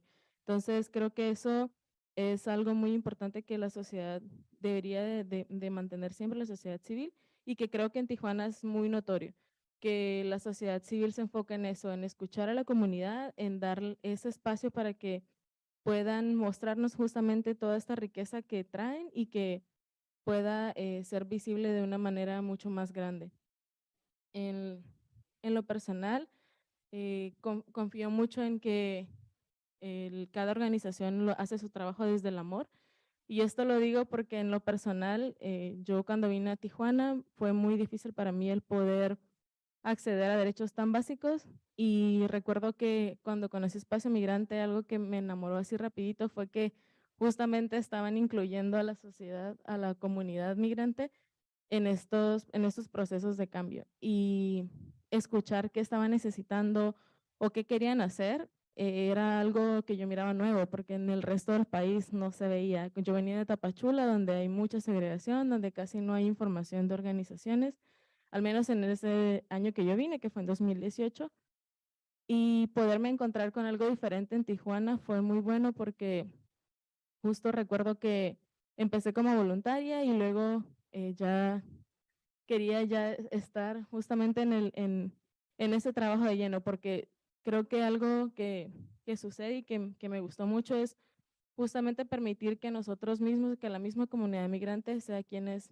puedan ejercer estos liderazgos y hacer este cambio desde nuestra propia experiencia como agentes y como protagonistas de esta historia, no siendo realmente la sociedad civil, sino más bien la misma población quienes nos cuenten la historia, quienes nos digan lo que están viviendo y quienes también estén haciendo esta lucha por el cambio. Entonces, eso sería con lo que me quiero quedar y darles el día de hoy que pues también se abran un poco a la comunidad, les escuchen y les vean justamente como eso, como estos guerreros resilientes que están aquí a pesar de que han pasado 1000 diversidades y que pues siguen con este trabajo y tratando de cambiar la situación para mejorar para los que vienen. Muchas gracias.